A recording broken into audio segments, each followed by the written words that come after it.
Hi guys, it's Joe here from Rufio, bringing you what is my last deck profile that I'm recording for the day. One of the last of the year, certainly, as we head into the festive period. By the time you see this though, it may be shortly after. And what I wanted to do was bring you an updated version of my Burning Abyss deck profile. I've been working on this for some time now, and I wasn't really sure what direction I wanted to take it. There was a lot of talk about what ways people in the community wanted to do things and how they wanted to chop it up and that kind of stuff. However, I think we've got there now. I think for the next month or so, the format is pretty set on how we want to do it. Of course, this deck is ever evolving, so it will continue to change. I have zero doubt of that in my mind. But let me just fix this for you a little bit. This whole thing's a bit skew. Right, anyway, guys. So without much further fucking about, so we start with triple Orbital Hydralander. This is pretty standard now. You kind of have to run this. The card is absolutely busted. There's nothing else to say. Like, on paper, it sounds really good. When you use it, it's just way fucking better. So, absolutely, you should use that. And then just round off the boss monsters with just the one Blackluster Soldier. I tried some of the others. I tried the builds, which were using, like, Dark Arm Dragon, and a few other bits and bobs. I think this is absolutely fine as it is.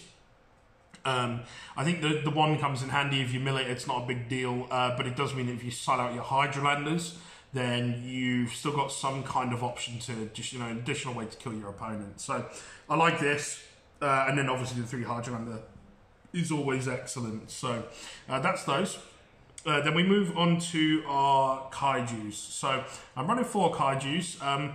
These 2 because they're small and you can just Dante over them. And these 2 just as more options. There's times you get really desperate and you just need to out a really problematic monster you otherwise can't. And this will do the job for you. This could be, Godala or something like that. It's another dark. It's another way to banish.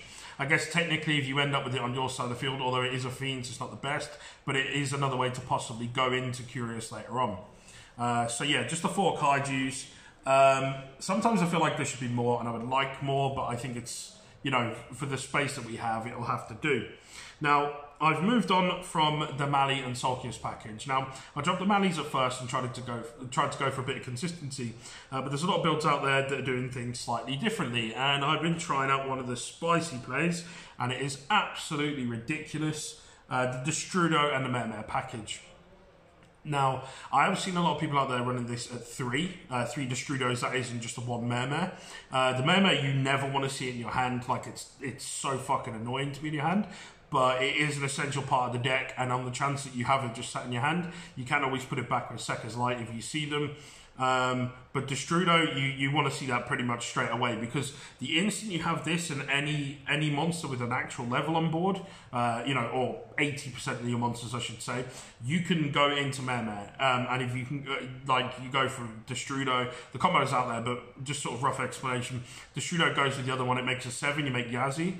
Yazi pops itself on one of your opponent's cards. They do have to have one on board, I believe, to resolve it. So I've not had a situation where this come up and it's been a problem. So you make it, you pop it, you get Mermare. Hopefully they don't stop you from pulling that off. And once you make Mermare, you make 3 tokens.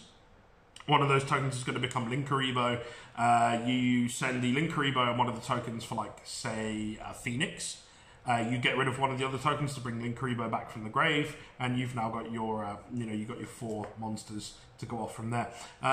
So yeah, you make the sick play. There's videos out there. Just watch it. You try it a couple of times. You'll remember how to do it. It's absolutely broken. The amount of times where I shouldn't be winning a game and I just see this card, I win. Like, if I can realistically look at their board and go, they can't stop me from attacking with Borrelsword, and as you know, Borrelsword is an instant win, this will get you there. I really, really can't recommend that enough. You guys should really be trying that out if you want already. And if you're new to the deck, absolutely that's the way to go. I feel it really is actually, way better than using like a Sulcius and just 2 Malis. It doesn't really go that far. 3 was worth it, but now not so much.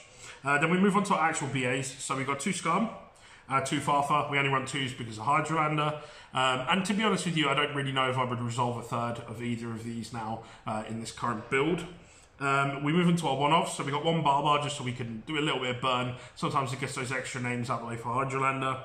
We've got 1 Graph and 1 Seer because they're at 1, but you need to play them, absolutely no questions about that. 1 Alec. this is kind of handy, especially with strikers seen a little bit more prominence again in recent times, being able to stop them from widow anchoring you, that kind of thing. But it's just another useful way to stop your opponent from having any kind of advantage over you. We've got one Libic, just for link climbing and that kind of thing. It's just an extra name on board. Sometimes that gets you there. And one Calcab. Now, this is probably the first one that gets sided out, or maybe Barbar, depending on what I'm playing against, depending on how much time there is. There are some decks that this is really good against, but there are others where it just doesn't do anything, because there are some decks that just don't set any cards at all. So that's the actual Burning Abyss monsters, for the main deck at least. Then we move on, we have our Pseudo BA, which is Phoenix Rhino Warrior. He's basically like a Burning Abyss card. You want to see this. This is absolutely awesome when you open this in just one BA. You can just go off from there. And you can set up your combo, whether it's going first or going second. Absolutely worth running at 3. I would never cut that, even for Hydralander. Absolutely at 3 is perfect. Then we've got a danger package in here. So we've got 2 Jackalope, 2 Tsuchinoko, and just the 1 Nessie. Now, this absolutely would be another, and I would probably recommend cutting one of the Kaijus for that. I just don't have the Nessie yet, so that's absolutely why it's that. But this is really, really good. The amount of times where you brick and just drawing that extra card will sort you out, or unclogging your hand, or sometimes you'll have 1 or 2 cards in your hand that you really want to just have engraved, like a Destrudo, or one of your other extenders and that kind of thing, and this will just help get them out your hand. And then of course you get the benefit of drawing cards. If nothing else, you can, if you see like 2 of these, you can just hard make a Dante, which is always nice to go into. So that's it for the danger package. I did toy around with some others. I was running Bigfoot for a while just so that I could keep resolving that effect, but I felt that just cutting it was still better, even if it meant that I had less ways to resolve. I just felt I kind of didn't really do enough. I've got 2 Gallus. I still love this as an extender. It's absolutely fantastic. Again, a lot of the times this will get you into a Dante. More often than not, in fact, I think I've only ever milled Sekka's Light with this once, so you're always going to burn your opponent for something. If you're going into time, this is another fantastic way to just get some damage on board, especially if you're forced to go first, which most people recognise. You want to go second with this deck. That's a way to get you some advantage going into time. I am running the Speed Droid engine, Teratop and Takatomborg. Whenever I play online at this, I draw it in every hand and I never see this, so that's absolutely perfect. When I play in reality, I always see this and never see this. Weirdly as well, I seem to mill them in pairs, which is kind of strange, but it is what it is. This, I do think, is still fantastic. There are times where I look at it and think there might be better options, but there really aren't. I just love, if you see this in your opening hand and they don't stop the effect going through, you're absolutely fucking lit. It's awesome, and I would highly recommend trying that out. I do understand that some people cut it for some other bits, but for me it's perfect. We've got the 1 Tour Guide, one of the best cards in the deck, probably your best normal summon. Absolutely fantastic. It does always see the Ash though. Very rare that people don't Ash this, especially if they've got one, they are going to Ash it. In terms of other extenders, I've got 1 Edgem Sabers. This is a new addition to the deck. This is a fantastic way, again, to just get extra names on board, to go into your rank 3 plays. It's another dark. It is a fiend, so again, it doesn't help as much with Curious, but it's still an option. And sometimes just putting a card back on top of your deck that you can mill later on is kind of handy if you know what it is. We've then got Fairy Tale Snow and Blackwing Zephyros. Absolutely love this. It's fantastic when you see this engraved and you've either got a Gallus or a Hydralander on board and you know that you can get them back out again. Resolving the Gallus for the second time is another lot of burn damage, and then you'll have the 2 cards that you need. This can also be easy to get out, and then you can use something like, for example, Destrudo to make a play. It is a dark, it's a winged beast, so it's another curious option. And Fairy Tale Snow is just Fairy Tale Snow. I'm sure I don't need to elaborate on why I use that. But yeah, it's absolutely fantastic, especially paired with Hydralander. So that's it for the main monster cards, and then of course we just play our triple Sekka's Light. Fantastic that I've finally got these all in the supers. I had to fight tooth and nail for a couple of weeks, and people kept telling me they had them, but they weren't trading them, or they'd leave a bit early and I wouldn't see them. So finally got that maxed out on rarity. So I'll move on to the extra deck first before we go into the side. I've got 1 Linkuriboh. You need it for your Yazzie plays. It's just kind of cool to be able to just have another layer of protection as well if you get desperate. We've got 1 Underclock Taker. It enables OTKs. It's just a good all-round card, and you know, your most common play with you end on the Beatrice and Underclock. Some people are running Mermaid. I don't really feel that I have the space for it. However, in terms of Nightmares, I am running the 3. Griffin's absolutely not necessary. It doesn't really help you. These are fantastic. You do want these, obviously, to be able to keep resolving your plays and that kind of thing. Get stuff in grave, pop cards. This is important for the Yazzie play as well. And Unicorn just wins you games when you otherwise maybe shouldn't.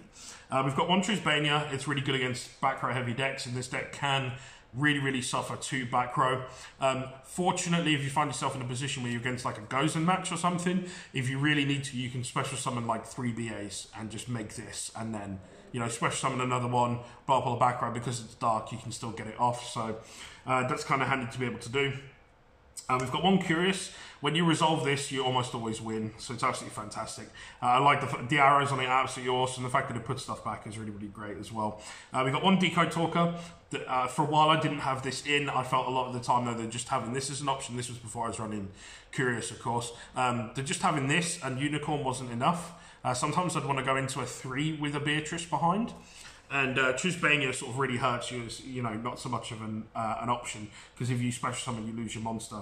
We've got one Borreload and one Boral Sword. I think those are kind of, you know, self-explanatory. They absolutely, you know, just win games. Boral Sword's like a 1-hit win condition. And then Borreload, so you can steal a Boral Sword, is always quite a nice feeling. Sorry guys, I managed to drop some of my cards in this. Fantastic, eh? Anyway, continuing. So then we play the double Dante. I think 2 Dante is absolutely fine. You definitely don't need a 3rd. We've got one Beatrice. Beatrice is absolutely one of the best cards in this deck. I would absolutely, well, you would never cut it. It's at 1 for a reason. I play purple Dante. I know some builds don't run it. I absolutely find that people are terrified to get rid of this because this comes out. Just the fact that you can just keep pitching stuff, draw 1, digging into your deck, popping off effects, and then the fact that when it dies, it rips a card out of their hand is always nice as well. It kind of punishes them if they're not smart enough to read the card. And then finally finish on Yazzie. Like I say, this has been the addition that's sort of impressed me most out of what I've done so far. I really feel it's added a lot to the deck, so it is, you know, really nice to see it working out as I had hoped it would. So yeah, I would absolutely recommend to anyone who's considering some changes in the deck and that kind of thing. This is definitely one to go for. That is it for the extra deck.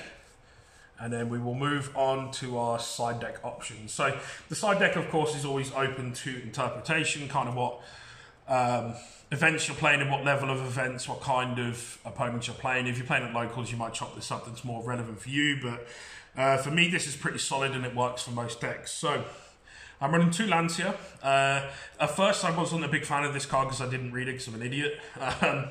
But having read it and now having used it, it's fantastic. A lot of the time when you're playing Thunder Dragons, and this deck does have a very favourable Thunder Dragon matchup, just to be able to solidify that, just stopping them being able to banish on their turn. You don't. A lot of the time, I think they don't realise, and you also don't realise until you see it happen, just how much they rely on that. We've got 3 Ash. And 3 Droll. I think that they're the 2, probably the most versatile hand traps. Ghost Spell, kind of, you know, you could arguably say we should go in there as well, but I feel that these, you know, if you're not running impermanences, which I'm not, I can't afford them, you know, but it's whatever. These are absolutely perfect. They cover most of my bases. A lot of the time, I will set out the Hydralanders, the Zephyros, and a couple of other extenders that I don't necessarily need.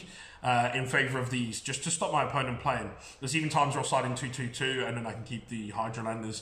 It just depends on the deck. But yeah, you've got to really be able to sort of get to grips with siding those out if you need to. And then just to round it off, we've got 1 Card Destruction, 3 Twin Twisters, and 3 red reboots. Now, this deck, as we've said before, it really suffers 2 back row. To be able to use the Twin Twisters and the red reboots gets you really far. Sometimes, given this deck can just kill people in 1 turn, being able to stop them from playing and allowing you to just continue your plays is fantastic. And then Card Destruction is going to help you get there. And the fact that you can get a load of you know, effects off of that and a load of advantage in terms of your graveyard plays, it's absolutely awesome to see that. So That pretty much runs off the video, guys. Apologies about a little bit of crackling earlier on. I managed to drop a card, good old Yazzie, and had to scoop it from under the table. So, yeah, anyway, enough of that nonsense. I'm very tired. It's coming up to Christmas, guys. It's been a long day. But thank you very much for watching. I really appreciate it. We've done really, really well in this last couple of months. Since YCS London, the channel's grown really well. I've managed to get the name, for the channel out there, get a custom name, as you can see. I've got Facebook, Twitter, and YouTube set up now with the same place to go to. So yeah, thank you very much for watching. Big shout out to Mark for giving me the space to record this. He's sat outside with all the guys playing some late night games, or they're setting up for it at least. So yeah, thank you very much for watching, guys. Again, subscribe if you haven't already. Feel free to check me out on those. I'm quite active, and I do respond to people if you ever get in touch. So yeah, again, thank you very much for watching. I hope you guys have had a great Christmas. If this is afterwards, have a great New Year, and I'll see you in the next one. I'm afraid that's all we have time for in this video. If by chance you haven't had enough of listening to me waffle at you through a video about a children's card game, you can follow me on Facebook and Twitter. The links are on the screen, or if you're feeling really lazy, you can click the links in the description. While you're at it, don't forget to hit that subscribe button so you don't miss out on future content too. It'll make me smile, I promise. And who can ask for more than that? Thanks for watching, see you in the next one.